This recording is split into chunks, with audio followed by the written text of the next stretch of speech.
Cornell Belcher hits the nail on the head. I mean, right now, everybody talks about a civil war in the Republican Party. It's time to stop talking about it. It's over. It's a lot deeper than that. I want you to listen to what he had to say, and then we'll take it on the other side.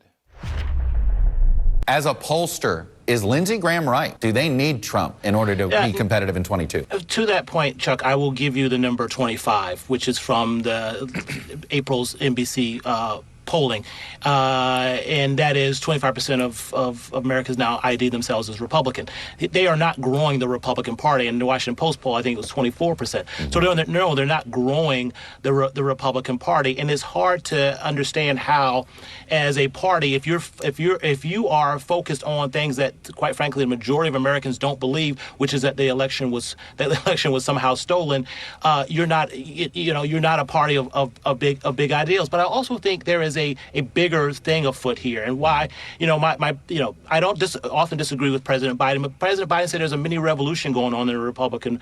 It's a mini civil war going on in the Republican Party. Chuck, the Civil War is over, and the conservatives have lost, and they've lost to tribalists, and they've lost to tribalists who want to promote a big lie. So what? And so we got to break down what is the big lie, because we talk about the big lie all the time, but what is fundamentally the big lie? Right. The big lie is promoting something that undermines democracy, that actually says that the will of the American people is sort of throughout the will of the American people, and is fomenting sort of attacks on our government. Right now we're at sort of our greatest national security threats are actually from this fomenting of these lies. So there's something bigger at stake here than just partisanship. When we all this talk about Civil War, I think back, Ulysses S. Grant at the start of the Civil War said there are but two parties now, traitors and patriots. I'm afraid, Chuck, that we're increasingly coming back to that time. I fear, Cornell, that myself.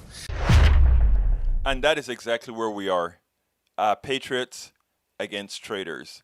And the reality is, if one looks at not only the election, one looks at what's going through Congress, the different legislatures controlled by Republicans. They're trying to ensure that they can win, not by a majority, but by making sure only the right people vote.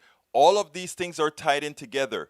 That the Republican Party has been shrinking, that the Republican Party is down to 25% or less of the population, that the Republican Party is making sure it has policies that are race-baited. It tells you much of where they're going. And the math tells you that party cannot win unless it creates a quasi-apartheid system in voting, which is exactly what they're attempting to do right now. I think it needs to be called out. I think it needs to be said more dramatically that these people are no longer believe in democracy. Yes, they believe in autocracy, but it's deeper than just autocracy. We have to call it for what it is. We spend a lot of time deconstructing the news, trying to parse it into a form that everybody can understand. We try to find those little nitpicks where it flies above the fray, etc.